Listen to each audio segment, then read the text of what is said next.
I was one of the funniest things I've ever seen on a job site was this guy. My company has a truck that has like the number, and it's like bright orange. Apply now, it says on there, and a lot of people are like, they'll be like, hey, so you guys, like, that's still the thing, you guys are hiring? I'm like, yeah. And this guy, he didn't look. We have some seedy people at my company, so it's not it's not out of the realm to hire somebody with like missing teeth and just things like it just happens at my company. So it's no big deal. And like the guy, I was like, yeah, if you just apply to the website, you can get on. Like I'm, I think we're hiring right now. It's hitting summer. And he's like, okay, cool. He's like, and what's your name? I give him my name, and I'm like, shit, he's going to put my fucking name down. And my company doesn't really care about that, but we do get a referral bonus. So I'm like, yeah, fuck it, do it. And then all of a sudden he goes into his car and just starts smoking crack. And I was just like, all right. I was like, which is not as long as you test clean at the original appointment, like my company's probably like, he'll work the night shift, like it's okay. Yeah. He'll respond. He's up for the emergencies, like he needs the money. He absolutely needs the money. Yeah. From the 5 to the 6, we be in the mix with that RareCandy paint job on the whip. I need food for the kids, money for the rent. Fuck a lockdown, baby, I can't do that shit. And I don't never vote, cause I'm fucking broke. And either way, I know the police ain't gon' leave me alone. On a plane by the visit Glen Rock, need crypto told me I should bring the Glock with me. So I packed up my piece and I'm sliding. Cause we might get caught up in a riot. Middle finger Trump, middle finger Biden. Fuck a left, fuck a right, is you riding? Know you love to see it, dudes rocking. Ain't no politics, baby, we just talking. From the birds to the bricks, we be in the mix with that RareCandy paint job on the whip. Who you with?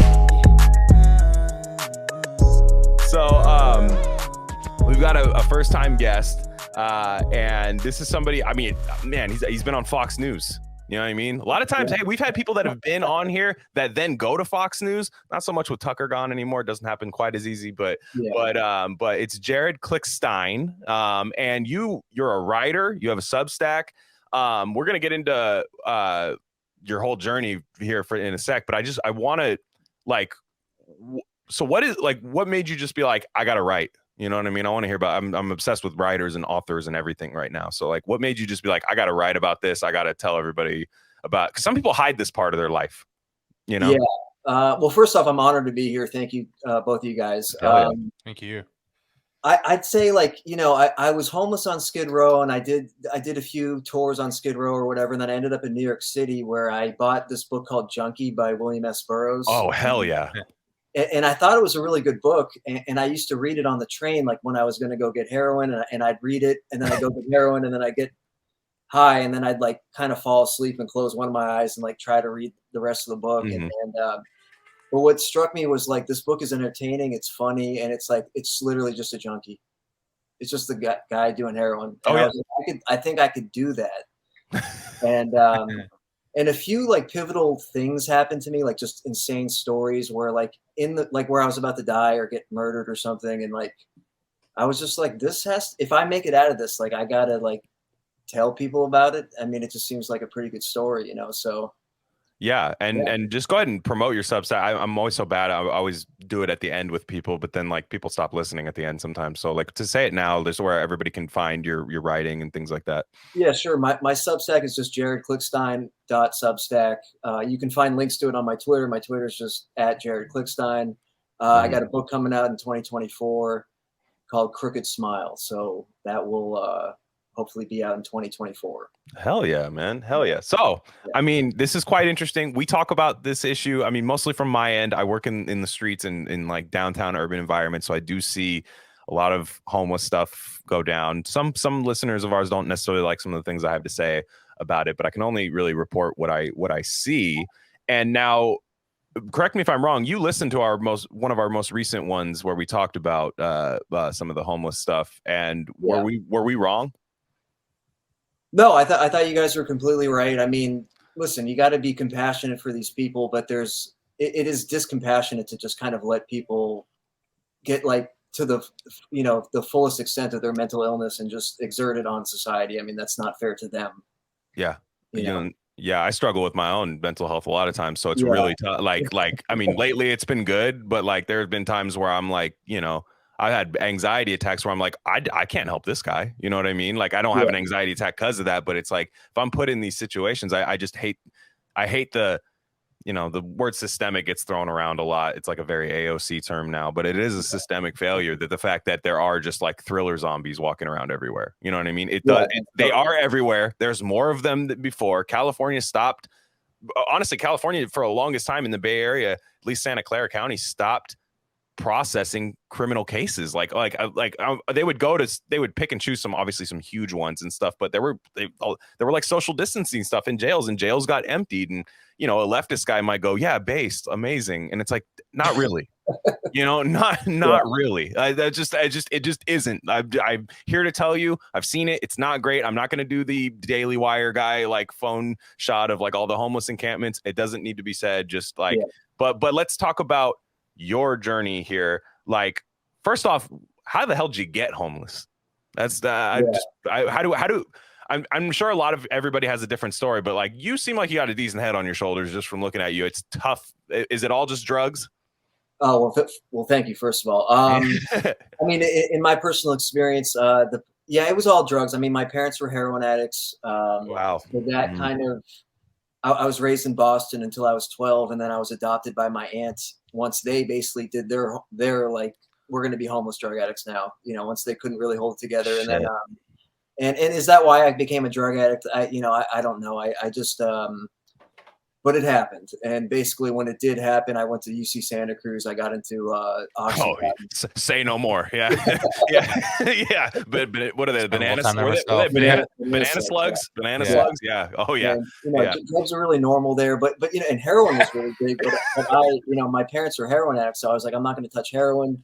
But Oxycontin was floating around, and there was just like these pills everywhere. And I got into those pills, and then someone told me, like, you know, those are basically heroin, you know, and I was like, you know, already addicted. So I obviously I transferred to heroin, and basically, you know, because my parents are heroin addicts, my extended family didn't have a high tolerance for heroin addiction. Right. And in my senior year, I dropped out, and I have an uncle in Los Angeles, and he was like, I'll give you one shot. You know, I'll get you into rehab. You got health insurance. You fuck up one time, I'm never talking to you again. And that's a very harsh way to go about it. But he just my whole family went through the ringer with my parents for a decade of trying to enable them, and they just were fucking up. So he gave me that one shot. I went to rehab in Los Angeles. I got kicked out pretty immediately because I just kept getting high. And I didn't really know Los Angeles, but someone was like, well, when you're homeless in Los Angeles, you go downtown, you go to Skid Row, and it was Occupy LA. So I went down to Occupy LA, which was like Skid Row, and I looked like an Occupy LA person. So that's how it started. You know, I went down there. You mentioned Santa Cruz. People don't know what Santa Cruz is. Like, most people don't know. Like, if you're not from like certain parts of California, if you're from California, you've heard of it. But like, if you're from like the Midwest, you don't know what it is. It is maybe the easiest city to just do drugs in without people like know you do drugs, but they don't know like how much of a drug addict you are, because everybody walks around with like Ben and Jerry's shirts and like, you know, just like Thomas Pynchon type characters with like weird furry hats walking around, and like that guy could be a tech executive. He could just be like, oh, I moved over the hill. Like, the South Bay. Oh, I can't live there anymore. You know, like, or he could be a junkie, or both. He could be a junkie or both. But you mentioned that. And then LA, there's something about these cities, right, where it's like there's a blurred line, especially because now, like, if you go to tech companies, some of the guys are like almost look homeless at tech companies. Like, they got hair like me. They got sandals at work, you know, like just dusty ass. I mean, some of them don't shower. I mean, it's a tech thing. It's very odd. Some of them don't shower. Remote work has really been doing a blessing for some of these guys because they're at least closer to the shower all day. But it's weird nowadays how, like, you know, I bet you if this was 1950, 1960 or something, you'd have stuck out more like a sore thumb in LA or any of these cities. You know what I mean? Like, but it just seems like those lines, even though like the gap between paychecks, right, is going to be sky high, way different and stuff, like you can blend in. So it's like, tell me about Occupy LA. I mean, like, did you actually like get down with it, or were you just like, oh, this is where I'll be? Well, when you're on drugs, you're not very political, you know. You're pretty concerned with drugs.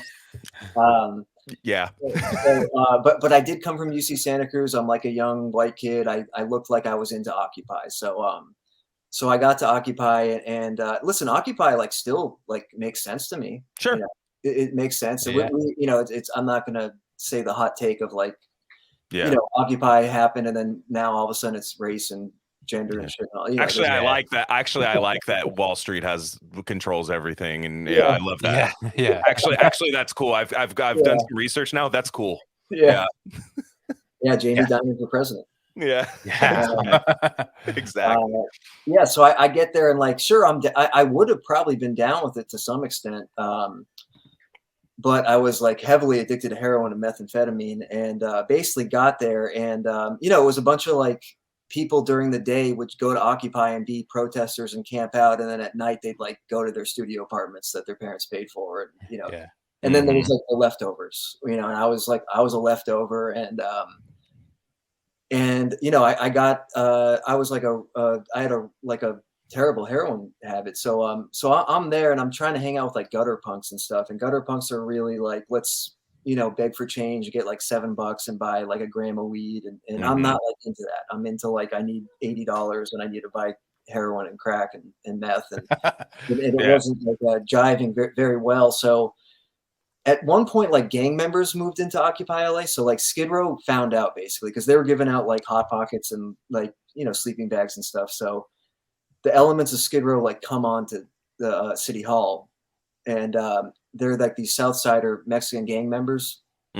who you're basically like, when you're a Southsider and you like get too addicted to drugs, they basically just kick you out and you become homeless on Skid Row, but you can like still say that you're a Southsider. So right. These guys, they didn't really like me, obviously, because I didn't look like them, but I would steal like socks and like food, and like I would steal goods and like give them presents, basically trying to get protection from them and join their like little clique. And I stole a laptop from one of the kids that was at Occupy LA that this guy didn't like, and I gave it to this guy named Youngster, who was a Southsider. He was like, and he took me downtown to Skid Row and we sold it. We got some meth, and basically they accepted me. So I joined up with these like Southsider guys. This white boy's crazy. Exactly. This is an HP. This is an HP. They couldn't do what I could do because they like had face tattoos. I mean, they couldn't just go into CVS and steal anything. They couldn't get. I could get into. I worked at the donation tent at Occupy LA. That's sick. Yeah. They couldn't do that. I'm picturing like the scene from Training Day, right? Where like the guy's like, you got to smoke crack to be down with this. You're just like, cool, sounds good. You know what I mean? Like, just smokes the whole day. Hey, whoa, chill, save some. Yeah, Jesus. Yeah. Just like, I just pictured like that.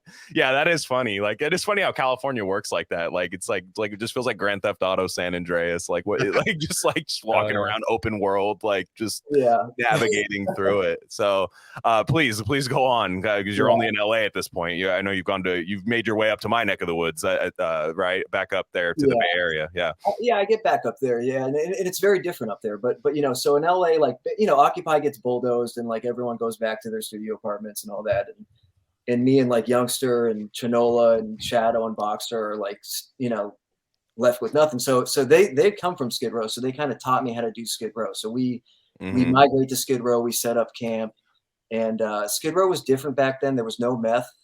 It was really just crack and heroin. And this was 2011. I think meth impedes crack sales. So there was some kind of powers that be that were like trying to keep meth off of Skid Row back then. But we still, you know, he obviously, you know, the nevertheless, we persisted. The Mexicans were the people to go to for the meth. So, and I did like meth at the time. So I kind of, you know, stuck with them.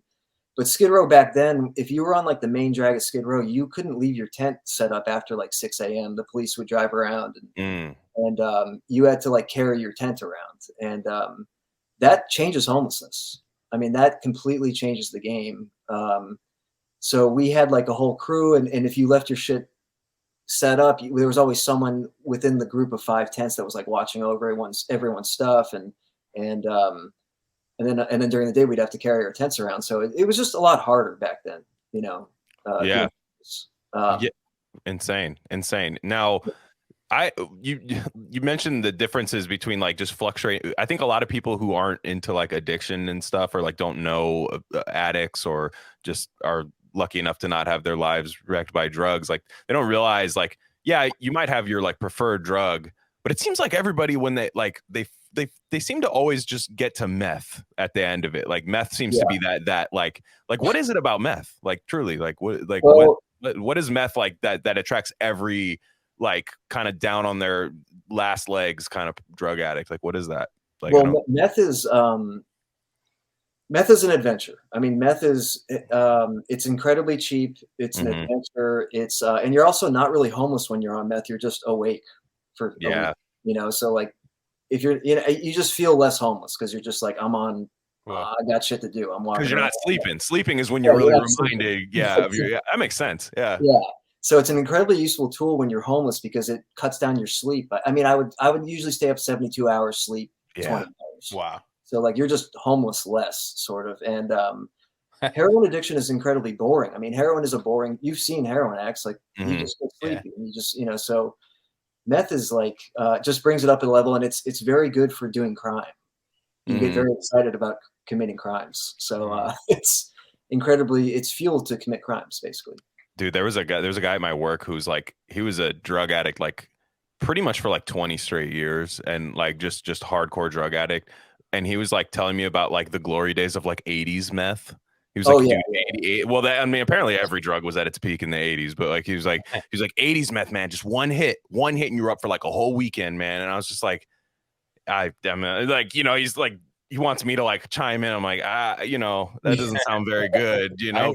But then he's just like, yeah, he's like, it just started really getting, you know, this new stuff that the kids got. It's just not hitting anymore. And I'm just like, it's just like it's crazy. But you're right, because now the delusions, right? You'll see like a person that, and they might have like schizophrenia, they might have drug-induced schizophrenia in the street, but like a lot of times I feel like a lot of the delusions and like the yelling is just not sleeping. Yeah, that's the number one offender. You know, you stay for 2 days, you're nuts. I mean, no matter who you are, 2 or 3 days. And that guy's right. I mean, meth used to be better quality. It was made in America. You know, they used to, it was like made by bikers, and they had the right chemicals to do it. And then the DEA is made, you know, certain chemicals harder to get. And if you just think about it, I mean, in 2011, there was still some of the good meth. It was very expensive. And, you know, I tried that meth and it was great. And you could do it and you could get high and you didn't go crazy until like the second or third day. You know? But as I noticed later in my like using days, you take a hit, you're just nuts. You know, by 2015, 2016. So, and you see it, like, remember when we were kids, like there just wasn't this number of people screaming in the street. You know? No, I lived in a city with 1 million people population, and you like in your side of town, there were like 3 homeless people, and like you knew them. Like you were like that guy, like everybody, you weren't really like that scared of him. Actually, it was kind of a novelty a little bit. Like you're like, we had a guy named Dreadlock Jimmy. Like there was just a guy, like, and it was just Dreadlock Jimmy, and like he was just kind of like a legend, you know, just kind of like a. You got to do that in the Theo Von voice. We had a guy. Yeah, exactly. Dreadlock Jimmy, man. Yeah, exactly. And he would just shop in cart. He was like definitely down on his luck, but he was just kind of, you know, did his own thing. But now it's like, you know, and when did you like? Well, no, we don't want to disrupt the timeline here, but like you see just it like exponentially, just like more and more people, and like young people too, and some people you'll see and you'll be like, oh, that guy's like 45. You're like, no, that guy's like 20.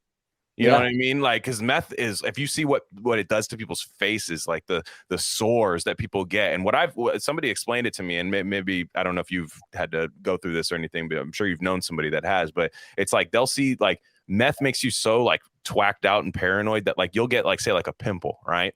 And you'll just scratch that into like, you're like, well, I got to get rid of that. Whatever that is, that has to just get off my face. And then they scratch it, and then they just create like a sieve, you know what I mean, on their face, like a huge wound. So when you see people with like meth sores, it's like, again, that's not meth giving you meth sores. That's you freaking out over some small thing on your face and scratching it off, essentially. Yeah, totally. I mean, and also you're just incredibly dirty from being homeless and doing meth and stuff. But yeah, you get a pimple, and it's like, and you see with meth, it's like you obsess. Like you'll get into the zone for 6 hours, and you'll get tools, and you know, you see people with mirrors and tools, homeless people picking at their face, and like it just turns into a incredible. I mean, MRSA and staff is. Oh yeah, I've had staff 40 times, 50 times. Dude. Staff is big time out there, and so you're right. It's like, is it? You know, it's like is it the drug or is it really like the behavior on the drug? That's super dangerous. Meth is not that dangerous physically.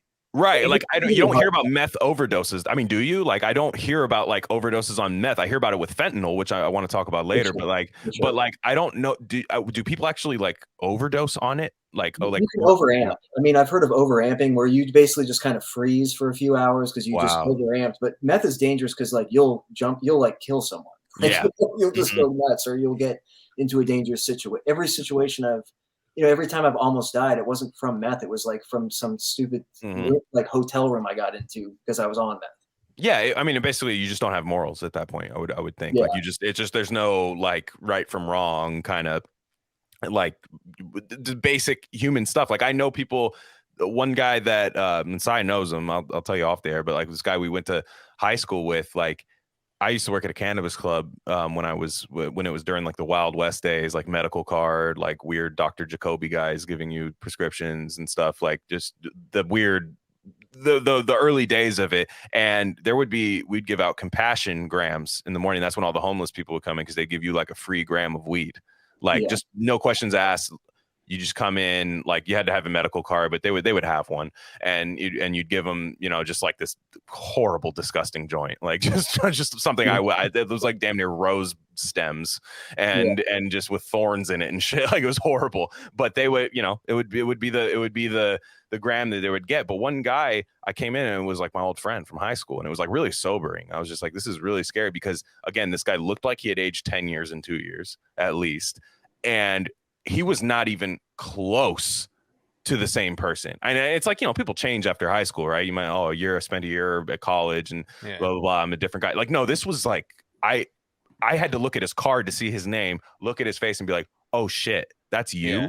And it was a different person. Like, this isn't, that's what when people like go through like a drug phase, it's like, dude, you have to chill out. Cause like that, especially meth in particular, is going to make you a completely different person. Yeah. There's no drug that like meth in terms of turning you into someone that will do evil things. I mean, you will hurt the people that you love. You will, rob your family, and you'll just, you'll steal things from people and help them look for it. Dude, that's dude. it. That is the worst shit. Like I've seen it happen before. And like my friend didn't get it. I was like, dude, that guy stole it from you. Like, you know what I mean? Like that guy, who do you think did, like the guy who knows where you keep everything and smokes crystal meth? Yeah. And you're wondering where you're wondering like, no, and it's like, it's sad because it was a guy's roommate. You know what I mean? It's like, this was just like a classic, like Bay Area, like I'm renting a room somewhere. And it's like, he didn't know. I mean, he knew, but it's like, it's not that easy to just pick up and move all the time. And like, for a while, his shit just started getting missing. We're going missing one by one. And it's sad. It's like people that have, I put it to you this way. I'm so scared of stealing things. Like, I don't know what it is. Like I've definitely, done drugs and done all these things. Like stealing has always been something I've just had this like insane conscious with. Give me a month on meth, I will steal anything.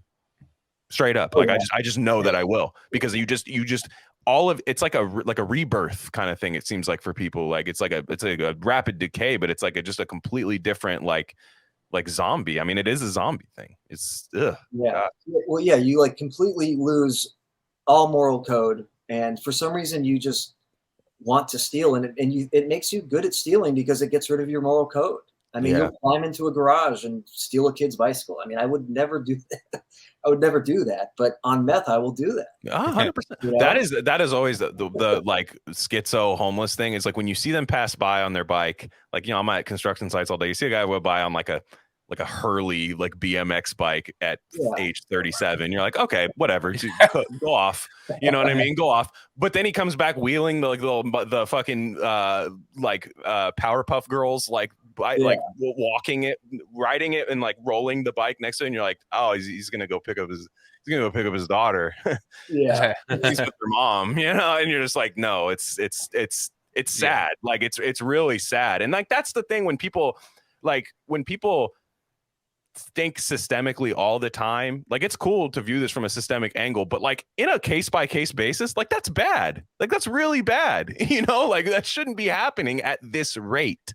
Like it just, something's wrong. And when people are saying like we want to legalize all drugs, I'm definitely for lax weed laws. I'm not a put people in jail for weed. I've seen the underbelly of weed. I have seen every single part of like the weed business in California. And I'm like, yeah, some of that's shady, but they're usually doing other things besides that. So like the weed is not usually causing that. Even like the organized crime element of it. But like for me, it would be a really tough sell to legalize crystal meth. Very tough sell, even like in a controlled environment, because you can't control them once they leave that controlled environment where they smoke it. Yeah, no, it's tough. And like, people always cite Portugal. Portugal decriminalized all drugs, and it's working. But see, there's like a propaganda version of what Portugal did. With Portugal decriminalized drugs, but if you are like doing drugs in the street, you're going to jail. You can't, interesting. You can't, if you're committing crimes to get drugs. You can basically do drugs in your apartment. I always had a feeling that it wasn't the full story, that Portugal shit, and I'm kind of for that. I'm definitely not. Yeah, but it's definitely doesn't. They think that it's like San Francisco or something. I think is what it is. And it's not. And they'll grab you up. They'll arrest you, and they'll basically give you the option of rehab, and they'll put you in front of a panel that includes like a cop, a psychologist, and a medical doctor or something, and they basically devise like a long-term plan of like, hey, you got to get off drugs. But it's not technically illegal. We're not going to give you a felony for it. But like, no, they have a good system over there. And but like radical harm reductionists and far leftists often cite Portugal as like, yeah, just decriminalize. It's like what Portland did, and it's like it's not what Portland did. No, it surely isn't. Now, okay. So you're in LA. I want to keep that. You're not Joe Dirt, but I want to do this Joe Dirt style, right? You know what I mean? Like just kind of like you're in LA. Yeah. I'm figuring out what point do you go up to the Bay Area? It's colder up here. Because being homeless in LA, like people are always like, oh, it's lax laws. I'm like, it's also easier to sleep outside in California. Yeah. No, you're right. But why come up to San Francisco and Oakland? It's cold as hell up there. Well, this is what happened. So I do like 6-7 months on Skid Row, and I'm having a ball, and I'm like, I got my BMX bike, I got my big, I'm like, I'm doing it. I'm living on Skid Row, and I'm kind of enjoying myself. I'm like, 22 years old. And I come up on a car of like a drunk kid that went partying at like downtown LA or something. He just kind of pulled off on the wrong street. He's drunk and he's passed out. And I'm riding my bike. So I see that he has an iPhone 4 in his lap. And this is brand new at the time. So, and listen, I'm not proud of what I did, but I ditched my bike by the car. I climb into the car. He kind of wakes up, and I intend on stealing his iPhone. And then right as I'm about to do that, and he's kind of semi-conscious, 2 guys get into the back of his car. And they're like, hey man, you got to get out of this guy's car. We're trying to help this guy. And I was like, I'm trying to help this guy, and, clearly we're all just trying to rob this guy in some way. And so I say, I'm going to help him with his phone. You guys can help him with his car. Damn. And I grab his phone. I get out of the car. He actually is like semi-conscious. He gets out of the car and chases me. But the point of the story is that I lose my bike. Someone steals my bike while I get into that guy's car. And when you're on meth, your feet deteriorate. And when you're homeless, they turn into like lasagna noodles. Like they're just, so that was like the end of the line. Like I had no bike. I sold the phone. I did a bunch of heroin and meth. My feet are destroyed. And I just basically collapsed a day or two later and start kicking heroin on Skid Row. And I roll myself up in like a carpet and just kind of chill for like 24 or 48 hours. And this like guy handing out water, the churches come down and like hand out food and water and stuff. So this guy sees me and he sees that I'm really fucked up. And he's like, do you want to come detox at my house? And, I didn't know if he was going to like try to rape me or something, but I just was like, fuck it. I don't know. There was just like a sign. There's like a spiritual sign, and I don't want to. Hell yeah. Yeah. So like he took me in the car and like he took me to this church and like everyone put their hands on me and like we all like prayed. And I wasn't like, I'm not like, I don't know. It's just something happened where I was like, I trust this guy. He took me and basically let me detox at his house for 2 weeks. And then he was like, now you got to kind of figure out what's going on. So he told me, hey, why don't you call your friends up in Oakland? Because, I lived in Piedmont from 12 to 18. Sure. Oh, okay. So I'm sure, you know, and as you can expect, my Piedmont friends are very happy to hear from their crackhead friend on Skid Row and they're asking for a place to stay. Yeah, man, what you been up to, man? Yeah, slide through, dude. Yeah.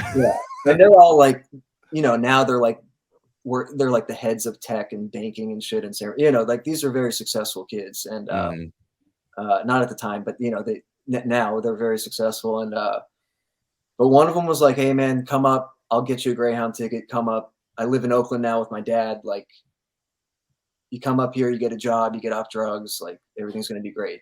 And, you know, of course that doesn't happen. You know, I come up there and I'm just immediately doing drugs and basically, you know, spent a lot of time in San Francisco in the Tenderloin, and you know, he eventually kicks me out and I end up homeless in the Tenderloin. Yeah. The TL. Yeah. Man. TL. I've been there, man. That is, man. It's really funny, man. That where the Raiders played in Oakland for the longest time, not anymore, but they played in, and it was like Oakland. Everybody's like, Oakland, don't go to Oakland. I'm like, when the Niners played at Candlestick Park, and that was Hunter's Point, but it's like, dude, that shit is way scarier than anywhere in Oakland, and I will say that right now. Maybe like one or two streets in Oakland might be a little scarier, but like the Hunter's Point and like the Tenderloin in San Francisco are insane. Like it is like Escape from New York. Like and they always have been. Like it's that city. I mean, it might look a little worse now, but that has always been. Like my parents in the 80s were like, yeah, no, fuck no. Like we're not going there. And so yeah, like that was it's people just don't realize how California works, where like maybe other cities don't work this way or they do, but like there is not really like a border between like where neighborhoods get bad. Like you just kind of like go like 4 houses down and it's like a weird Stephen King like house. And you're just like, what the fuck? Like just like Amityville Horror, like just garbage bags over the windows, just insane stuff. And you're like, that doesn't like fucking Mark Zuckerberg live over here? Like, isn't he like a street over? Like, and it's insane how that happens. And so like I can imagine going up to the Bay Area, you could even like fake it a little bit and be like, oh yeah, no, I'm in Oakland, you know, I'm here, I'm with my friends, I'm getting clean. And it's like I just go 2 streets over and I can go get whatever I want. You know? Yeah. Well, Oakland was like, I was on Lower. I don't know if you guys know Oakland like that well, but I was on Lower Grand. It was like not that bad of a spot. And I didn't really know like what to do. I just wanted drugs, and I knew the Tenderloin was where you went drugs. So there's a whole drug scene in Oakland that I just avoided for, because I just didn't know. I was taking Bart over to San Francisco, and but you're totally right. Like the Tenderloin is one of the scariest places I've ever been. Skid Row is incredibly scary and violent and like almost gang oriented, but you go to San Francisco, Tenderloin, it's like a circus from the 1890s shit. It's totally American Horror Story. Yeah. It's insane. It makes it scarier because there's like guys on triple-decker bikes that will kill you. Like it's insane. Like you'll just get killed by a guy in an Uncle Sam uniform. Like I don't know why he has one. They'll just kill you. It's like incredibly scary homeless people. And listen, and I'm nothing against trans or anything, but there's a lot of there was a huge trans element, which is obviously normal now, kind of. But it was in 2011. It was scary. You're on meth. You're up for 3 days, and a hulking, trans person is like in your face, like with a can of mace, like threatening to mace you. I mean, that's incredibly frightening. Yeah, no, it's. I mean, I hate how I actually know what that is. Like, I mean, kind of like, or at least I got a lot of that in Santa Cruz for the. Yeah, that was. Santa Cruz is like that. It's like circus homeless people.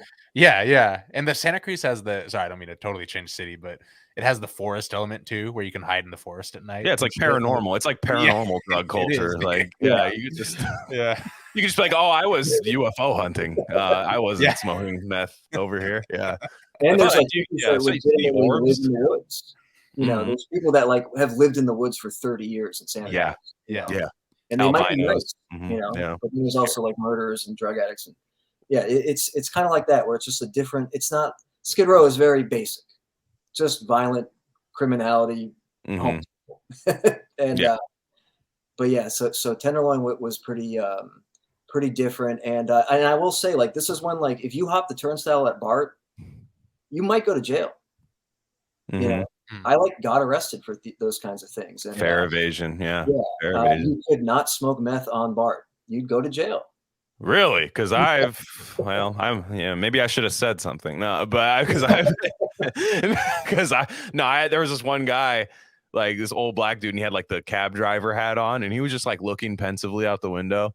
And then all of a sudden he just takes out this like prescription bottle, and it was like, I'm guessing it was Coke, but it might not have been. It was in a prescription bottle, which I actually had never seen anybody do. And he put some like on his thing, and it looked really cool. I'm not gonna lie. Like he just like took a rail of it and just kept like looking out the window on BART.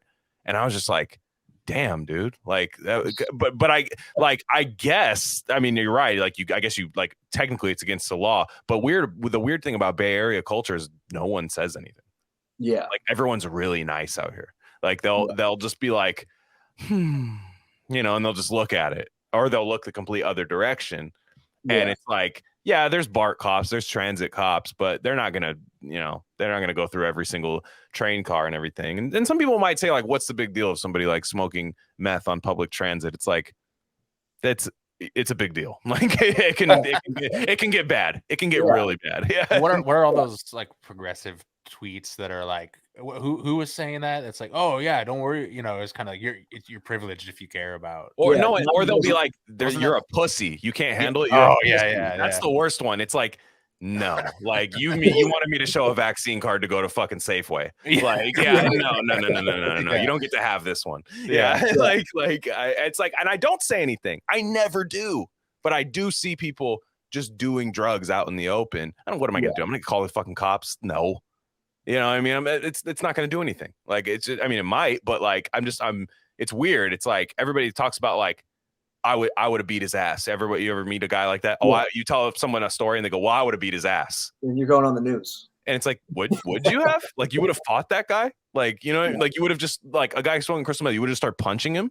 Like there's always that guy that would have, but most people, they see it and they're like, am I hallucinating from not sleeping for 72 hours? Must be. And then look the other way. Like it's crazy, man.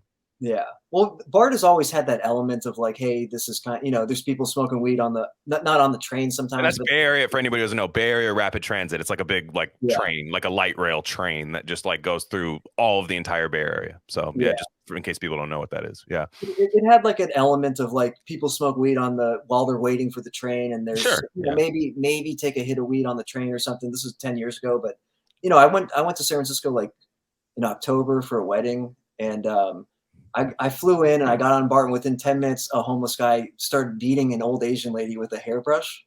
And then just jetted off the train right as it stopped, and the doors opened up, and I wanted to, because I didn't want to believe the videos and the rumors and stuff. And then I got there, and within 15 minutes, it's like, an elderly Asian lady is getting beaten with a, plastic hairbrush. And people were smoking fentanyl on the train. Jeez. So, that's a secondhand smoke. You can't defend that secondhand smoke. You can't Michael Crichton that secondhand smoke. No. I've seen the numbers. They're not encouraging. Yeah. But like so. Okay. So now you look clean. Anybody's not watching on Rumble. Like, do you even like smoke weed anymore? Just none of it. I've been, and I don't judge people that do once they get off drugs, but I'm totally sober. California, you're not California sober. You're sober. I'm not Demi Lovato sober. No. Congrats, dude. That's amazing. That's good. That's really good. And people don't understand. Like some people really need that. Like there's no. You know what I mean? There's no that's fucking. That's some real. People need to just stop. I don't deserve to do drugs anymore. I mean, given the things that I did the last few times I was on drugs, it's like, I got my fun. I'm done. Hell yeah. Yeah. That's the coolest way to be sober too, is like go through that phase. And then, it's better than like this. We were talking about was it you? Like the straight edge punk kids that have never done drugs, and they're always the lamest one, Well, I don't want to bring those guys down or anything. Like or like people who are like 28 and it's like, I'll try drugs. I'm like, you're 28. You missed it. Like you missed it. It's time to not like there was a train and you missed it. It was BART, you missed it. Like you just like you missed it. But like, okay, so we've missed a little chapter here. When is it like, yo, like I gotta not ever touch any of this stuff again. Because like this whole time you found a way to keep, you know, through this whole time, you found a way to kind of still do drugs, still kind of navigate, kind of get what you need, get your fix and all that stuff. When were you just like, dude, rock bottom, I got to get out of here? Well, the end of that San Francisco Tenderloin run, I mean, that'll do it. Yeah, that'll do it. Well, my dad got sober. So my dad got sober in Nice. Florida. And so he calls me and he's like, I'm off heroin. Like, you won't believe, you know, you won't believe it. I'm off heroin. Like, you know, and I'm like, well, I'm in the fucking Tenderloin right now on heroin. And he's like, I'll get you a Greyhound to Florida. You can move into the sober living with me. Wow. And I did. I took a Greyhound from San Francisco to Fort Lauderdale, which was, you know, 5 days or whatever. And that just kind of introduced me to the possibility. Like, I didn't even know people got people got sober. Like someone like my dad who did heroin for like 40 years, like got sober. So that introduced the concept of like, this is possible. But, you know, of course I didn't get sober right away. And I just kind of like fly around the country or bus around the country and end up homeless on Skid Row again. And basically start getting consequences. I mean, I did time. I went to jail for 6 months in 2015, 2016. And ironically, defending myself against a mugger, I ended up almost going to prison for that. Wow. Yeah, someone mugged me in a Panda Express while I was on my Obama phone. And damn. Yeah. Panda Express. If you can't be safe at Panda Express, where can you be safe? Well, we were both like lurching for food, you know, like waiting for people to stand up so we can grab their. He's like, they got fucking seed oils here. Fuck this guy. Fucking beat his ass. Yeah. So he punched me. He took my phone after I dropped it. I pulled out a knife. I kind of lunged at him. Right. The security was there where they stopped us. The police came and I got assault with a deadly weapon and had to go to jail and fight a prison sentence. And that really kind of woke me up because I was basically in jail for 6 months with very scary people and seeing like I can just go full jail. Like I can do this, you know, and but I just didn't want to do it. Just watching people like write letters to their kids and, you know, just these people that were like committed to jail for the rest of their life. Professional incarcerated people. I know the type. Like there was a guy that I worked with. Guys, this is why I don't really care about talking about my job. Like if you tell my job that I'm an anti-vaxxer, they're like, all right, well, how many times has he gone to prison? Because that's how many times we care. Yeah, like the thing about it is like that we had this guy, he had done 20 combined years in jail. And he was the funniest, hardest working guy. He was definitely like a hardcore meth user. It didn't seem like he was still on it, but like when you do meth for like a really, really, really long time, there's like a permanent thing that like stays there. Like the permafried, a lot of people call it, like where they're just like sometimes like this like kind of little like weird gears turning in their head when you talk to them, and it's like they kind of fade out, like almost dementia like sometimes. And he kind of would get like that, but he would say for a while he was like, dude, I went to jail for 20 combined years from age 20 to 40. He's like, or like from age like 20 to 45. He's like, I was barely ever out. He goes, and the times I was out, I was like, fuck, dude, I had 3 meals in jail. What the fuck what am I doing out here? And he would just throw a brick through somebody's window and wait for the cops to come. He's like, dude, I like my tooth hurts. I need to go to jail. You know what I mean? Like my tooth hurts. I should go back to jail and get a tooth pulled. You know, like just things like this. And I don't use that as like this, we treat prisoners too well. It's like, no, like it's the reality of how people who have been incarcerated their whole lives, like, they most of the time they'll own up and be like, yeah, I did dirt. Like I'm bad as fuck. So it's not I'm not trying to moralize what they've done or anything, but like there's people that are just professionally in jail. Like it's just lifers. Like it's just Shawshank Redemption. One of the most powerful scenes of that movie is where the guy gets out of jail after like years and years and years and works at a supermarket and then just hangs himself. And he's just like, fuck this. Like, I don't want to do this. Like I was in jail. Like I wanted to get out of that horrible prison, but also that's also all I knew. And I mean, thank God you didn't have to be there for that long, because like I've seen some people that just like can't adjust, you know? Yeah. It's scary. It's scary. No, totally. Yeah. I mean, like my shot caller kind of sat me down and he was like, listen, I get out, I see my family for 5 days. I get right back into the meth. And basically within 6 months, I get arrested for fraud. And the max is 1.5 years. I do a year and a half, and he's like, I've done that for 15 years. Wow. You know, and he's like, and I'm not going to stop. You know, like that's just his life. And I was like, damn, maybe I should learn fraud. Like he was telling me about like, that was what you took from it. Like, damn, well, that's sick. you know, I wasn't in there for that long, but it's like I finally felt accepted by like a group of people. Sure. And I did kind of like make this decision where like, should I do this? You know, and also I'm half Jewish.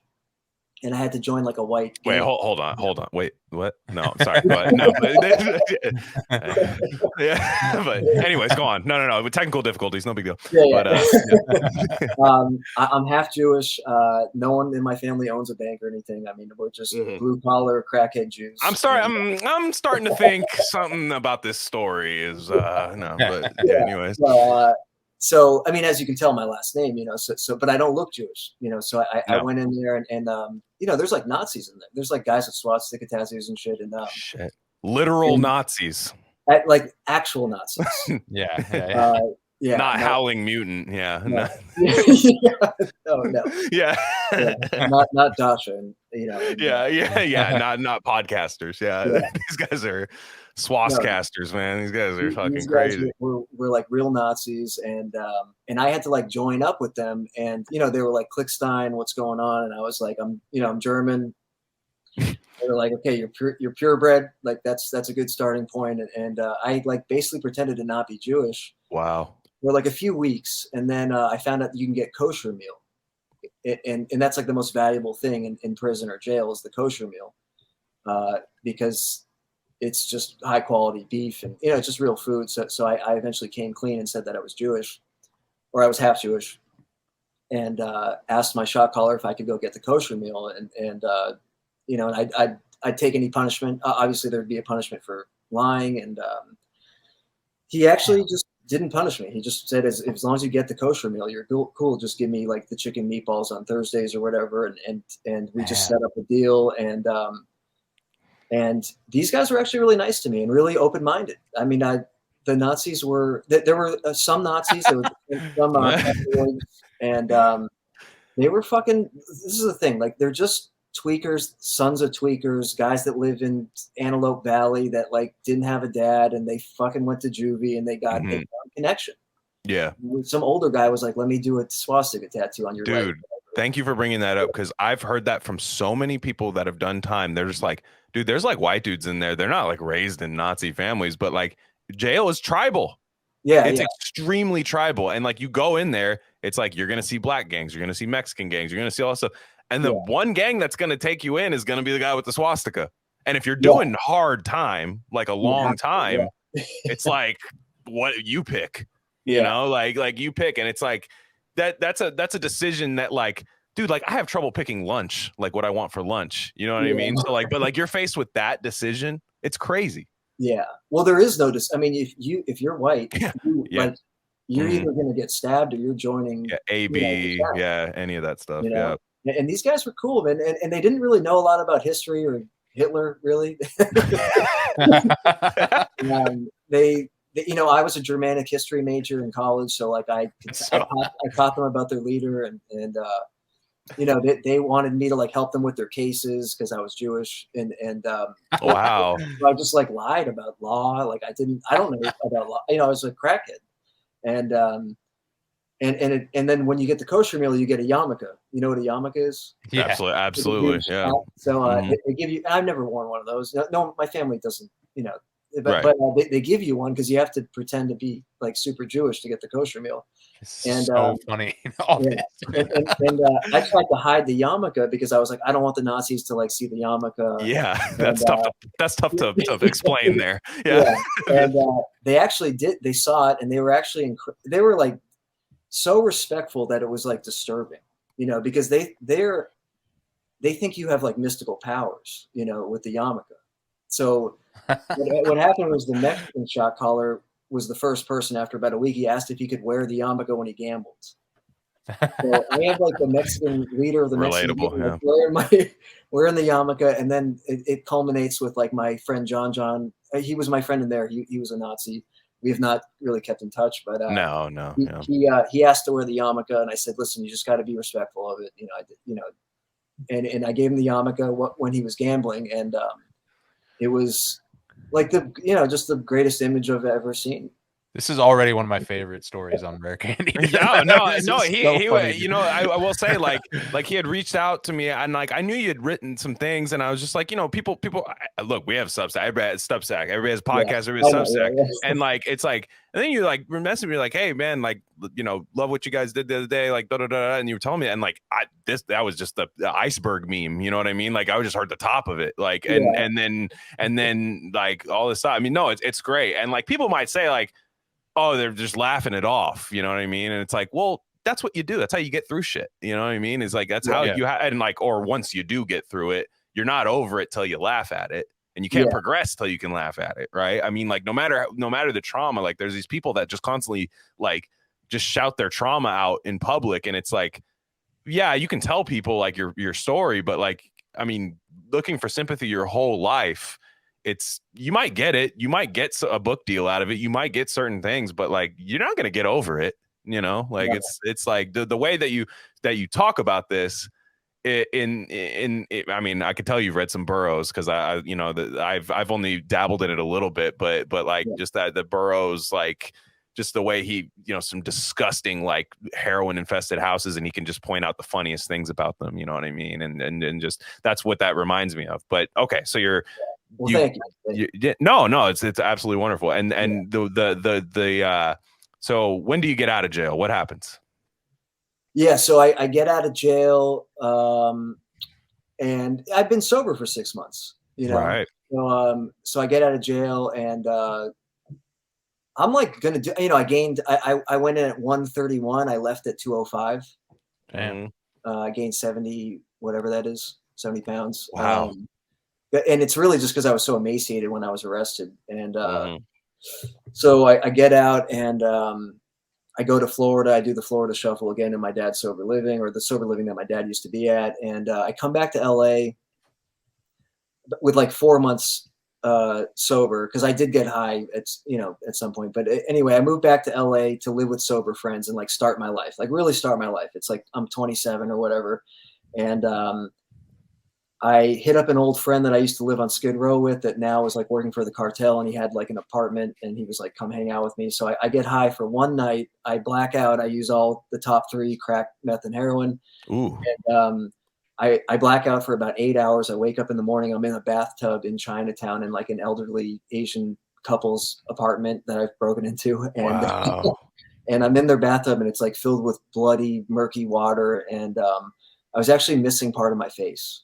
So this is like what happened. I mean, this is what made me realize, like, I don't know how to get high anymore. You know, I lost part of my face. And do you know how that happened? Well, I must have had some kind of brawl. I had some brawl with somebody. I got sliced or something. I break in or climb into something to like wash up. And I get in the bathtub. This is all in a blackout. I don't know what happened, but this is kind of like the detective work. And I actually gnawed away a good portion of it. Ouch. Yeah. And, you know, I don't think I come off as like a cannibalistic psycho or anything, but this is drugs. I mean, this is what meth, this is me on meth. On the big 3, on the trifecta. Yeah. On the, So, fortunately, I go live with my sober friends, and first I go try to kill myself on Skid Row. I have $40. I inject $40 worth of heroin. I overdose. I get Narcan. Someone Narcans me. Wow. In the hospital, and I end up at a hospital with a plastic surgery training program, and they offer to do my surgeries for free. And over the course of 7 months, I get 3 surgeries. They reconstruct my mouth and my face, and I go to like a rehab. I do good. I got a girlfriend. I got a job. I relapse one more time. This is 2018. I do the same thing, the trifecta. Blackout immediately, wake up 8 hours later. I'm missing my toe. Which one? I'm missing the big toe on my right foot. Ooh, I'm actually not missing the toe. Now I'm missing the toe, but I was missing the bone in my toe. So in a blackout, I removed the bone of my big toe. And this is the meth. This new meth just makes you go fucking crazy. And wow. I went to the hospital. They chopped my toe off. And basically been sober ever since. Man, if only we could have had a herbal remedy for your toe. No, I'm I kidding. know. But no, to save it. But well, okay. So you relapse. The relapse thing I think is key here. Yeah. I don't have the most addictive personality. So like I have like a real sense of guilt when I'm like, if I even like, if I feel like I've had too much beer, I'm like, oh God, I'm like, I don't like being drunk. Like I like drinking beer, but I hate the feeling of being drunk. So, and I feel like that guilt kind of stops me a little bit from a lot of things, but like you've seen all these horrible things happen in your life, but if you can describe like I'm going to do a bunch of heroin. Like, I don't give a fuck how long I've been sober. Like, I'm just going to do it. Like, what does that feel like? What kind of urge is that? Like, do you even like register it, or does it just happen? Well, it's usually there's inklings of thoughts, for a week or something. And, you hate yourself. You're like, I'm a loser. I'm 28 years old. I live in a sober living. I make, $9 an hour. My family won't talk to me. There's no hope. There's no hope. I don't really have any friends. All my friends have left. And you just start thinking, I'm going to do $10 worth of heroin. I'm going to smoke $10 worth of heroin. And then and the last time when I did the toe thing, I had a car. Like I'm driving my car down to Skid Row, and as I'm driving there, I'm like, you're not going to have this car in like 2 weeks. Like you're going to lose your car. You're going to trade it for drugs, or you're going to manifesting, like almost manifesting a relapse. So then to the point where you might as well just do it. Yeah. Yeah. Interesting. Yeah. And then you get down there, and I've cried. I've like cried on the way to a relapse. There's just no like combating that. I mean, heroin feels so good, and it works so good at making you forget who you are when you hate yourself. It's to numb the sad. So it's basically, I'm sad. How do I know this tried and true method to get rid of that sad feeling, and I don't even care. Cause like you had even said, like you said, tried to kill yourself. Were you literal in that? Well, when I woke up with my face like that, I was like, it's over. I see. I did try to kill myself, and was successful in like a flea market bathroom off of Skid Row, but someone found me, and I'm grateful that that person found me. Interesting. Okay. But, heroin's a fast forward button. It's just like, I don't like the way I feel. I'm pressing fast forward for 12 hours. Yeah. It's gosh, crazy. Yeah. So okay. So then you've relapsed, a bunch of times and stuff. And then you finally, and during this whole time, did your dad stay clean and everything? Or did he have his struggle relapsing too? He stayed clean for about 6 years, and then he started drinking. And he's like, it like worked for a few years. And then he like, actually at the age of like 67, did some fentanyl. Wow. And he overdosed, and while he snorted it. He didn't know what fentanyl was. He was a heroin addict, right? Yeah. So he snorted a line of fentanyl at like age 67, and knew that he was about to overdose once it hit him. So he crashed into the car in front of him on purpose, because he knew an ambulance would come or like the cops would come. Interesting. Yeah. So it was like a strategy, and it worked. And he is currently in a retirement home. I go see him all the time. And he is not drinking or using drugs. Man, good for him. I mean, for how long he was using, I mean, that obviously that's sad and like just horrible, but like, to be honest, like he knew how to almost save his own life from just years of like being in close calls. It seems like it's crazy, like to think. So then, so now you're now sober, right? Like you're now sober. How long has it been?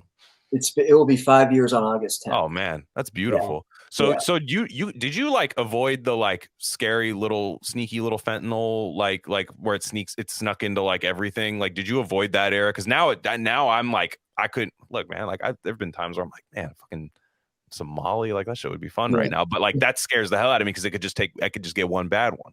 Like did you avoid that era? That doesn't seem like that seems like a more recent thing where like all drugs could have fentanyl in them now. Yeah, I basically avoided it, although it did hit the East Coast first. And when I was in Florida at one point, I did get high for about 2 weeks, and I was, shooting fentanyl, and I didn't really know what it was. I thought it was heroin, and we would just be doing it, because that was like before people even knew what fentanyl really was. And they just called it heroin, but it was like, it's a different kind of high. It's like you throw up, you're like fucked up, you can't drive, like you're just totally out of it. And I did overdose in Florida too.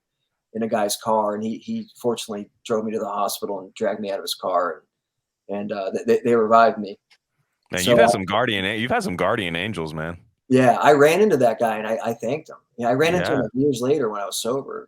I went to visit my dad in Florida, and I fucking just ran into that guy on the street, and he was sober Crazy. too. Yeah, he was sober too. Crazy. Yeah. So the fentanyl, like, cause like now, you'll hear like kids, like young kids. And I do envy, I do like feel for people cause it like killed partying. Like, man, like, I don't think these young people party. Like, I don't see it. I just don't see it. I don't see like parties happening. Like, and I'm all for people having like a fun time when they go to college, fun time, in the early 20s and stuff. Like, eventually you have a few reminders, hopefully not bad, that like, all right, now it's time to move to another phase of life. But like, I don't even know if a lot of kids get that anymore. Cause like for a while I'm always a skeptic in terms of the new panic, right? Whenever somebody especially ever since COVID, like it's always been like, oh wow, fentanyl. Yeah, I'm sure that's real. It's real. I know somebody, one of Sai and I, one of our good friends in high school is his brother passed away from a fentanyl. Like he basically,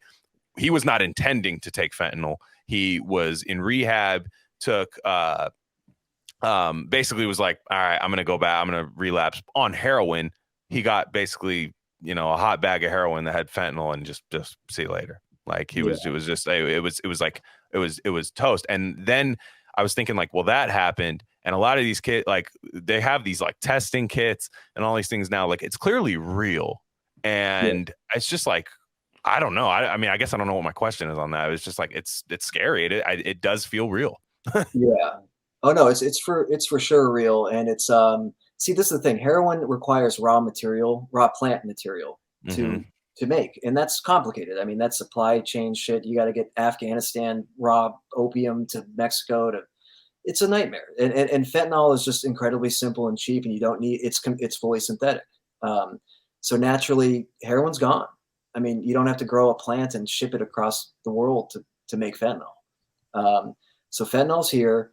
The question is why? Why is it in cocaine? Why would it be in Molly? It is. I mean, I know people that have died I know people that aren't drug addicts that did some cocaine and they're dead, and I'm not trying to scare anybody, but why? Why would a drug dealer put, I don't think the cartel is doing that. I don't think the cartel is putting fentanyl in the coke. That's some street level stupid shit, I think. Why would you kill your customers? Yeah, exactly. You don't want to do that. It doesn't make sense. You want returning people. You want people coming back and back and back and back. Look, people, baby laxative and coke. There's all types of things to stretch it out for profit. That makes sense to me. But adding fentanyl, no.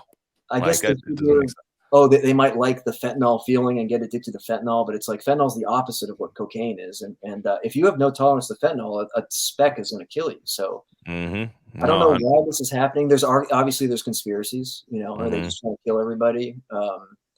Some people say China. I don't know if I believe that either, because I think everything's about a war with fucking China right now. Everything there's this really scary, like there's spy fucking balloons, all this stuff, all this. I don't know if I believe that either. That feels weird. Like I just don't know. I don't have an answer for it, but it's so strange. But I do have to ask you a skeptic question. Yeah. What if I just think this whole thing's fucking bullshit, dude? And like, because you don't have the progressive take on homelessness. Like you don't, because if I'm a leftist, we do have people that listen to us that are leftist, communist, progressive, anything like that. And they might just be like Peter Thiel, George Soros, he's half Jewish, George Soros, PSYOP, like just like he's just trying to basically like cut social programs and anything. I don't think that you've ever said that you want to do that. And we will, and I want to close later with what you think should be done. But like, what if I just think your story's bullshit? Oh yeah, of course. I mean, listen, I've been on Fox News. I've been on Jesse Waters. Jesse Waters is not the most reputable. Right. And that could be what deters people from you, is that you were even on that. That's how people think nowadays. Right. I had to think hard about going on Jesse Waters. And listen, they've been nothing but nice to me. But you go on Fox News, your reputation for truth, at least, is going to be questioned. And obviously they want something from me. They want to use me, because I happen to agree with them about a couple things, sort of, so yeah, I'm like a whore. I went on Fox News. Hey man, but, do it. Yeah. CNN's not going to call me. I'm critical of what Gavin Newsom's doing and what a lot of progressive, I'm Mayor London Breed.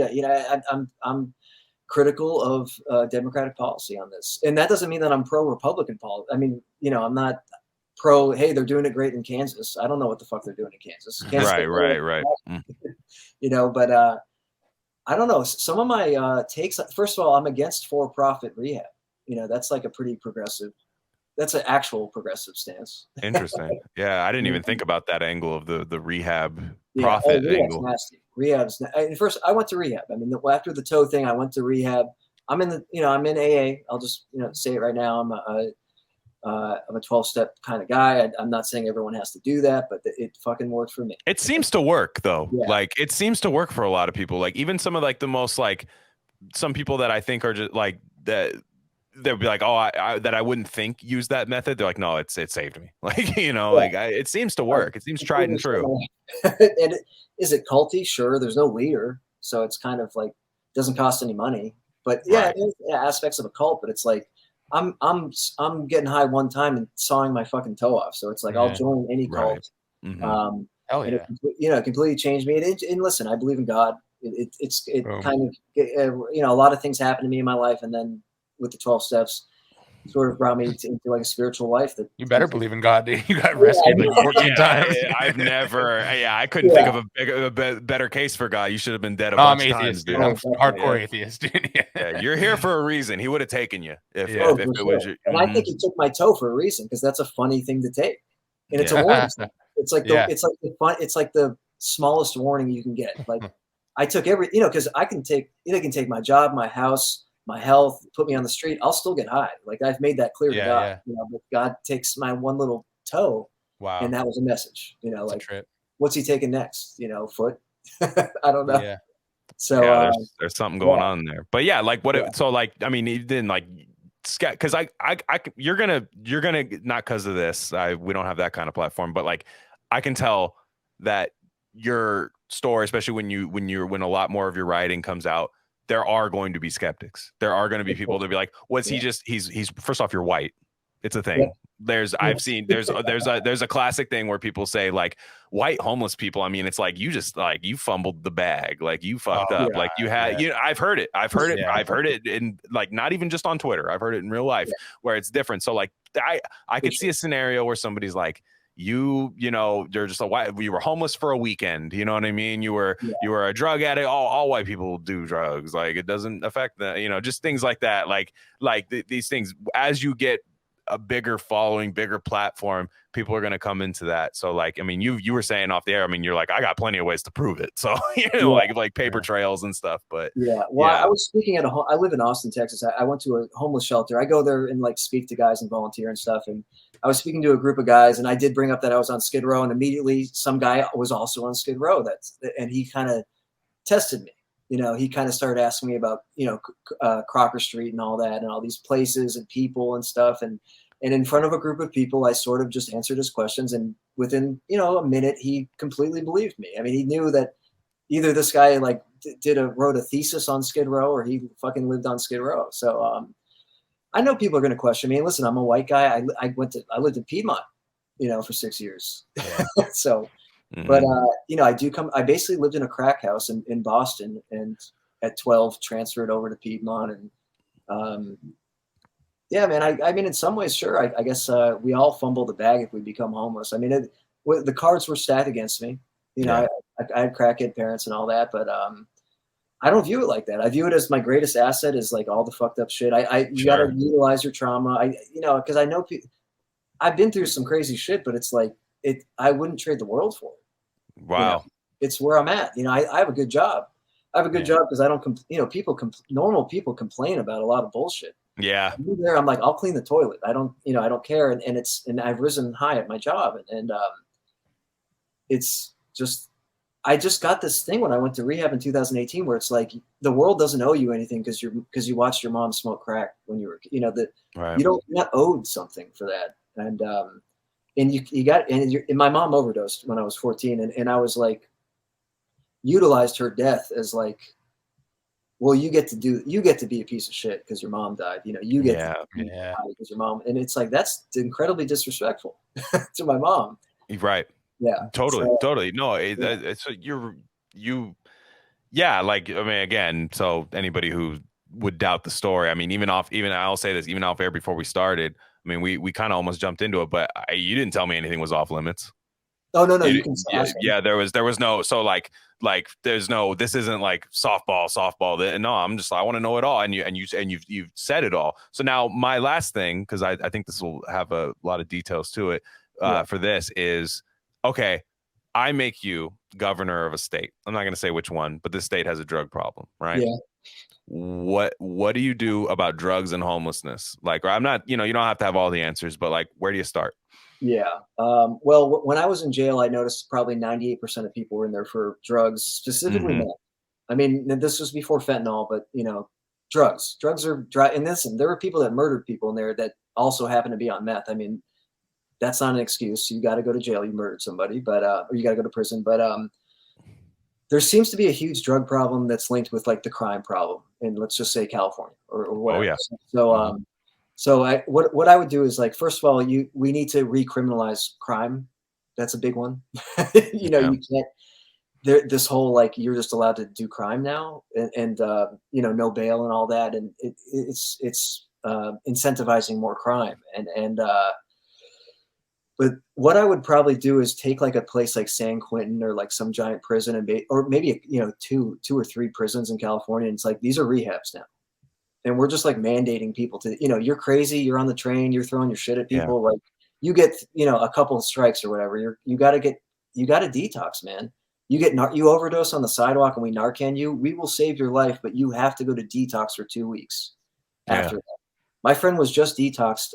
He was just Narcaned in LA like 3 weeks ago. They Narcaned him. He was dead on the sidewalk. They Narcan him. He comes back to life. That night dies. Jesus. And it's like, you just let him go? That's, I don't know. This, you can't just like Narcan someone and let them go. It's like, right. Can they get a pamphlet? Something. So, yeah.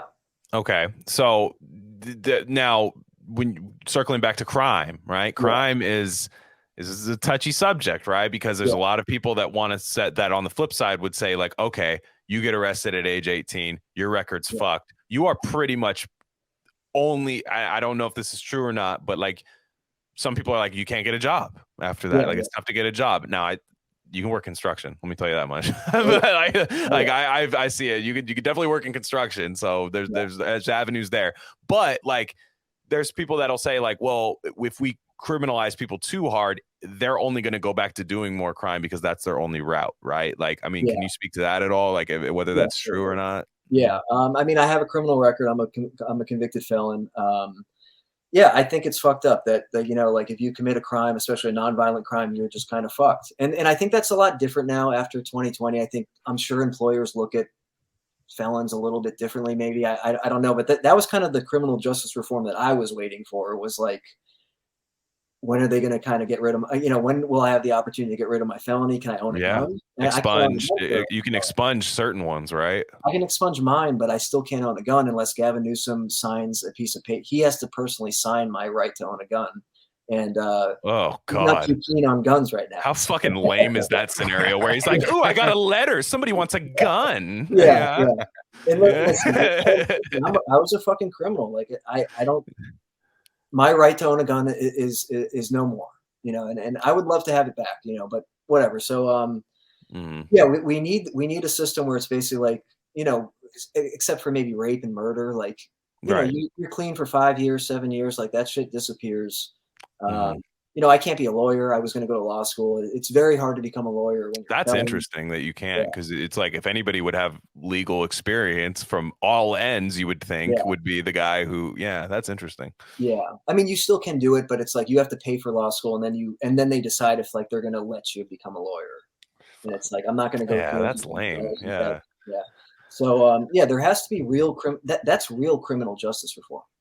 Yeah. Real criminal justice reform is like, no one goes to prison for weed. No one goes to prison for weed anymore anyway, like in California. But, like basically cleaning the slate if you're good behavior for 5 years, 7 years or whatever. So that's one thing. But this whole, like, listen, if you like do a violent crime, like you can't just be out back. We're seeing it. Like people are just getting let back out on the street and people are dying. Like people are getting murdered by these people. And it's, you know, it's not happening every day, but this whole just like let people back out is, I don't think is a disastrous. Yeah, it's a Yeah. disaster. I don't know. It's what we do right now. I mean, I don't want to have hot takes and say it's the worst that we do, but it's pretty fucking bad, dude. It's just like, it's just, you know, you'll see like these mental health, because a lot of this is like, I do agree that like these people need to be treated, like, and that's what somebody said to me after the episode, I think it's called, you know, the dental health homeless one that we did. Like it was very like, one guy was like, okay, so you're gonna run a podcast, anti big pharma podcast, but you're just going to submit homeless people to like big pharma facilities. And I'm like, well, I don't know. Saya told me he thought of some ways you can use vitamin B and stuff like that to like, I'm down to like experiments, maybe not the word, but like maybe use like alternative treatments for that. I just know that like having these guys with like shit stains over like hospital gowns because the county hospital can't hold them for longer than certain things, and they're at a bus stop just like being violent because it's not them at that point. I'm a believer in free will, but like that dude is pretty much like taking a nail filer down to all his free will. Like it's a completely different person. But like Sai, you were talking about this, like, right? Like I don't necessarily want to just test out fucking pharmaceuticals on homeless people, but like you were talking about, like maybe there was some ways to like tackle schizophrenia. Yeah, there's definitely like, I know schizophrenia, there's been for like 100 years, we've known a lot of you know, cures and like what causes it, and people can completely become normal, you know, just for the few tweaks. Not for everyone, of course, you know, but it's possible. And yeah, it is a tricky situation, you know, because it's like you said, it's like I don't want, you know, like farmer run mental camps. I'm very sensitive to that stuff, you know, and but also at the same time, like, this is the streets, like it is open air camps. Is that any better? Why do we get the bill? Why do we foot the bill for it? That's my thing, is like I don't like, okay, is my choice between a homeless guy getting pharmaceutical and then like a woman being raped? Like those are my thing with like, exactly. I hate that, like, okay, I have to choose between that now, you know, like it's just insane. And that's my thing with the whole like systemic thing, is I agree it's systemic. It is 100%. But how come the people that use that term the most have the worst solutions for it and turn the blind eye to the actually harmful shit? You know, it's kind of a thing where we're pointing at two different things, you know, I feel, and it's kind of, there's a rhetoric gap there. And I don't know, I feel like you said, it's like, like Gavin Newsom's not going to get us out of that problem. And, you know, if you think that's true, you're dumb. I'm sure he uses them to mine votes, honestly. Like I think he just like I wouldn't imagine I wouldn't put that past that, like what that dude does to keep his power and stuff. But like what Sai, you were saying, like, is it, you were telling me this in a text, you said which B vitamin would you say? There's I forget which specific one it is. I know that there's a B vitamin connection to schizophrenia, and there's a and some people, not everyone, but some people, and I promise I'm not making this is my propaganda. Some people give up meat, and it changes their gut microbiome, and they're not schizo anymore. And like that's like I said, that's not everyone, but it's worth a shot if you are. Yeah, if you have a guy shitting himself and like killing people, or like, you know, doing violent stuff, like maybe we'll put him on a different diet. Maybe we'll try this thing. Like these are the things that it's not like strap him down to the I mean, sometimes you do have to do that. I'm sorry. Like sometimes you do have to strap people down to chairs. And like it's like these places aren't just like all geniuses, you know, like these like tortured geniuses in there. These are people who are just like, sometimes they're it is a systemic problem, but like if you're asking a person on public transit commute to work to solve that systemic problem, or at least not you know, escalate that problem, like sometimes it's going to go wrong, you know. And like I am all for facilities, because like, to be honest, like that, we were talking about this, like Reagan turned out the mental facilities, and like anybody who's like wants to do Ronald Reagan revisionism by how like great he is or anything, it's not. I mean, like the you know, basically giving big pharma carte blanche to basically be immune to a lot of scrutiny, and then turning out the mental facilities to you know, in a way to celebrate a tax cut. Like that's a leftist thing where they'll say, well, it's going to cost money. It's like, okay, first of all, yeah, it's going to cost money, but I can probably get rid of a few programs that nobody even knows exist in California, like some of these stupid pet, like leftist pet projects, like, or inflated bureaucracy things in California that like you probably wouldn't notice were gone. Well, that's right? that's the other thing is the people making like six figures being like solving the homeless problem in LA, like on LA boards and shit. Like, what is that, dude? 350 grand. Yeah, insane. Yeah. Like, what? Yeah, like how you haven't solved it yet, and you probably don't want it solved because that means your job goes away. Well, they're very housing first, so that's like the big battle right now: housing first versus treatment first. I guess. And you guys are both correct. I mean, listen, it's very scary to think about like we're just going to give the government the ability to lock up people that they deem unfit for society. Which, of course, even if say I became governor, it's like I don't know how that works. They might blackmail me, and then it's like Pfizer's going to run the whole thing or some shit. I might lock up the guy who thinks not eating meat. I might lock him up. I mean, like I just like it's in the and it's a. I'm just saying, like it can't just be general public. Like, all right, man, like go out there till we get communism. Yeah. You know, like just nobody hurt this guy or do anything. Like, go out there till we get Medicare for all. Which wouldn't be the same thing. That's the thing. Like, it's like now you want single payer healthcare where like you don't really have a choice in the treatment. Like, I don't know. I think it's a complex issue, right? Yeah. It's extremely complex issue. But like even like the housing for all thing, right? Like the housing for all. Like I understand that like there are some people that are just homeless and they're in between jobs, living in their car. A lot of times you don't really notice those people and they kind of like really don't want you to notice them. And I've known these people and I've almost, you know, like I definitely don't have a lot of money. You know what I mean? It's like it's there's definitely things that could get me to that point. But like then you have certain people like I'll say this, Jared. If when you were at your lowest point, if I just was like, hey man, here's a house, what would you have done?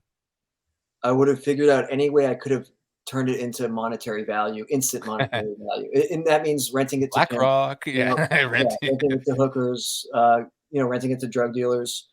On Skid Row, there was housing and people would kind of, pay off the security guard and let guys have sex with hookers in their little, studio flats or whatever. And you're just trying to get money, so that's why I'm kind of like, I don't think you can just, the guy that's like shitting on himself and on Bart, you can't give that guy that he can't studio apartment his way out of this. Like he's gonna need some more. No.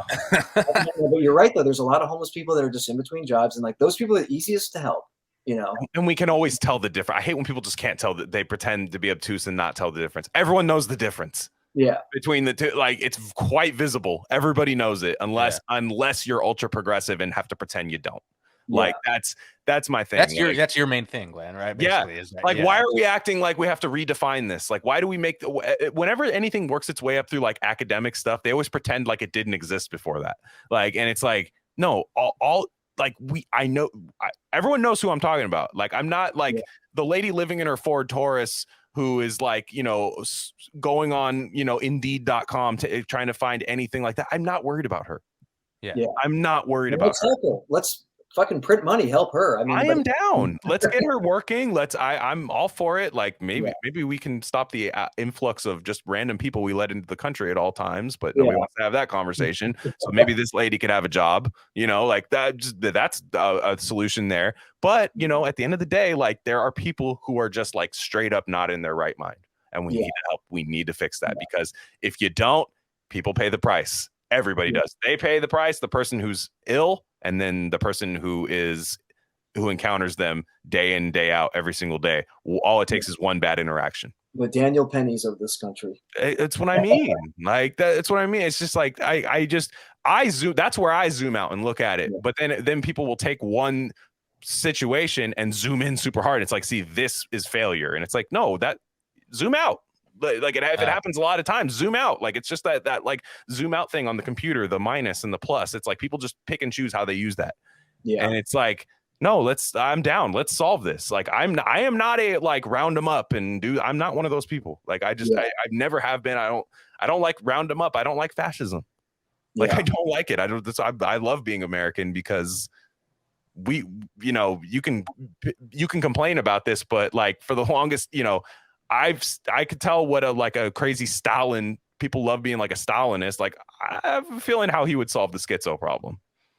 Oh, he'd solve That's the It would be solved tomorrow. I don't know if It I would would already like be it, solved. but it would be solved tomorrow. Yeah. I don't support that, but Yeah. I'm just Yeah, saying. you like- can't be like you can't be a Stalinist and then think that like he'd be like your program would be compassionate against, you know, open air drug markets and shit like that. You know, That's what I'm saying, dude. Well, that's Like, what's so weird is all the people that do consider themselves like Marxists and you know, I don't know if they're tankies per se, but like yeah, tankies. you know, I have That's friends the- that that's the admire term, Stalin that also admire these like letting people do whatever the fuck they want in the street Yeah. and being homeless and yeah, exactly. And you know, and they it's- well, here's the thing, dude. Here is how I think a lot of these guys operate, right? And I can already tell there's gonna be DMs that I get from a lot of hammer sickle people, but hey, lay it on me. I don't give a fuck. But like these people, I think they don't like that. I don't think they like that there's homeless people, but I think they like it as like a museum of late stage capitalism. Yes, Like, yes. here you Oh. go. Look at this. Ooh, it's like Pirates of the Caribbean, where like you're just going through the ride at Disneyland and just seeing like, oh, the guy in the jail. Oh, ooh, scary. Like, but like this is what happens when you have capitalism. So if that's off the street, I think a lot of people are just like, all right, fine. Yeah. You know, and like, so you constantly need that reminder of like systemic failure in your face. You know, because really they think that people are gonna like, again, zoom out. Oh, we need hardcore communism. Like that's what we need. But really, they're gonna be like, no, I need to get out of this situation. Is what needs to happen. That's how people solve it in real time. So I don't. When people have it as like this relic of a museum, and it's like that to me is like the most offensive thing. Is like you're here as like a prop for me to get my pet project off the ground, and it's like no. I want to help these people. I don't want to strap them to chairs and put a bunch of Pfizer weird biochemicals in them. Like I don't want to do that. That might be what ends up happening, but I don't support that aspect of it. I just don't think that it's.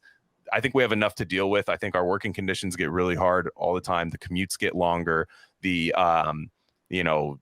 jobs pay. The jobs pay, but they don't. It doesn't really do a lot. You don't own houses, especially in California, and then like you're just gonna have to deal with somebody just screaming in your face, like just screaming, just pants around their ankle if you're walking with your kids or something like that, pants around their ankle, like just straight up public nudity and just things like that from people that like you just shouldn't be seeing. Like it just shouldn't be that way, and that's all I'm saying. Well, the people that are super against like doing anything about this and they're very into harm reduction and all that are like laptop job Right. people. Yeah. And you know, they don't live in Antioch and have to drive a Ford F-150 70 miles back and forth to build your fucking city for you every day. You know, those are the people that have to interact with this kind of shit. Hell. And you know, I have a friend I really respect him. I got sober with him. He's a Marxist. We agree on like a couple things, but sure. You know, he's very he's of the belief that homelessness is addiction is a result of homelessness, not the other way around. I believe that homelessness a lot of the times is a result of addiction. I mean, you become addicted and people say, get the fuck out of here. You know, so that's a lot of people, but he's very into like, this is what capitalism drives addiction. This is, you know, what if we just had like a communist utopia, people wouldn't be driven to use drugs and to try to, you know, mute bad feelings and all that. And that's kind of like a cop out. It's just like, I think it's just one of those things that just satisfies everybody, but also nothing we're going to actually implement, but I can always call back to it. I think it's one of those things too, where, because I can understand too, because we've all had those moments where we work like a shitty job and we're like, man, all this is going to my rent and stuff. Yeah. And like, I just kind of want to be, it would be kind of cool to be free and be homeless, you know? And like, but then when you are homeless and have been homeless for a long time, when you get a job and when you get, you cherish that with your life, you know, like, and you want to, that's why like, there's a certain type of ex-homeless people that are just the best workers and the best, like, the best citizens, you know, because they just, so I always thought that was interesting, but I get it, you know. It's like, I think when you combine that kind of distraught, that kind of, and you know, maybe that is like I don't know what you call that, like a capitalism thing, where you're just like, fuck, this is so dumb, and then you have an addiction on top of that. That's like fuel for the, you know, that's like potent fuel for the, hey man, for the issue kind of thing. Absolutely. I'll listen. I don't think capitalism's perfect. No, but it's what we have, and it's what we're probably gonna have for a long time. Like it's just in our lifetime. And I don't like to like just I like to make incremental progress on things and make like, you know, I'm not a materialist in a sense, like definitely not, but like I like to make little like material changes. I don't wait for like, well, that's just making capitalism look at fine. Yeah. Like it's not like I am whatever the government is doing, like as far as like our economic system, I have to try to succeed within that. Yeah. Right. Like, That's what I have to do. Like it's not a thing where I sit around waiting for, you know, the revolution to happen, because I've seen the way a lot of this stuff happens.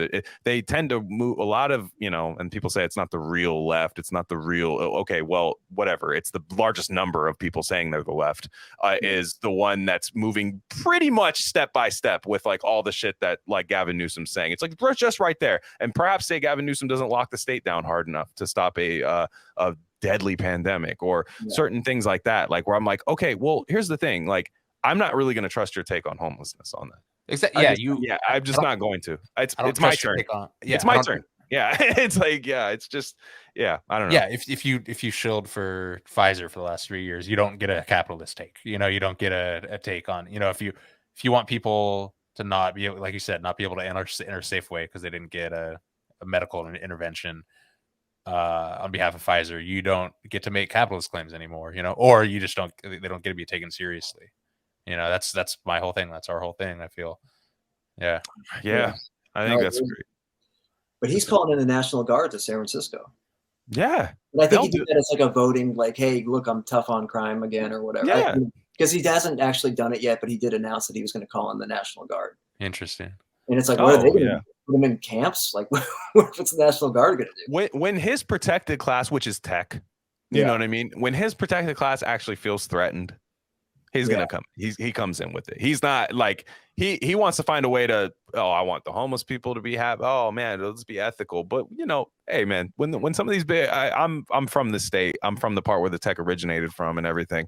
When those people want something done, it gets done. When they want a building built, it gets built faster than any other building. When they want, you know, when that's who he serves. You know what I mean? Like it can make our lives tough because he might just kind of like shrug at the homeless thing and just kind of like, and it can view it as like almost like a Christ-like compassion type of thing. He can reframe it as that, as I'm kind of the, you know, FDR, all these people, I help out the plebs and stuff, but he serves tech. That's what Gavin Newsom does. He serves tech, he serves pharma, all that kind of stuff. He's a Getty Oil guy. I mean, that's what he is through and through. You know what I mean? He's got a loose relationship with loosely tied into the Pelosi family. Like he's from the swamp. You know, he's from the swamp. He's from the swamp. So on that note, man, Jared, I really appreciate you coming through. This was amazing. Thank you so much, man. Thank you so much. I had a great time. It's an honor. It's just an honor. No, man, the honor's all ours. And whenever you got something new you want to write or put out there, you come to us. We'll do it. Yeah, just come to us and we're ready anytime. Because I mean, you got to put all this stuff in writing. You do. Yeah. I mean, it's. I mean, talking about it's one thing. It's great. It's fun. It's entertaining. But like this has to be kept in a library somewhere. This has to because it is truly an inspiring story. It's people will say, "Oh, pull yourself up by your bootstraps." Yeah, do it because truly like I love when people say that. They're like, "Oh, bootstraps." Yes. Like no one else. I mean, you've had people literally pull you up, but like you still had to make changes. You know, no one gave me $1, you know, but like I did go to rehab on the state's dime and everything. And, sure. But you know, I had to make the change and fucking get out. You know, it's worth it.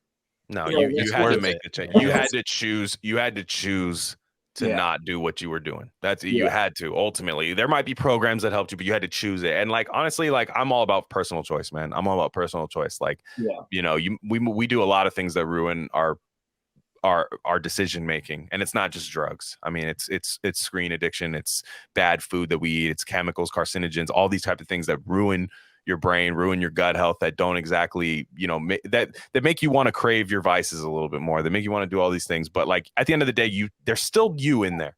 Like, you know, unless you smoke meth will take that away.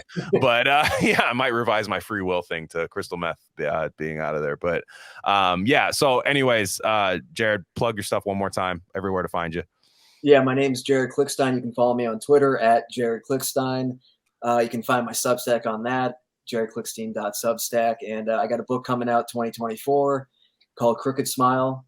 Hell You yeah. know, it's an ode to when I woke up missing my face and I had to get plastic surgery. That's where it sounds like a corny title, but I promise it's nothing corny about it. Nah, man. Yeah, no, but Nah, thank you, man. everybody. Thank you for listening. And hey, you see a homeless guy out there under the freeway smoking meth, he's got a chance of being a normal guy. Got a chance. There's always light at the end Yeah. of the tunnel. Yeah. Anyways, guys, you guys know where to find us. Everybody have a safe week. See you guys later.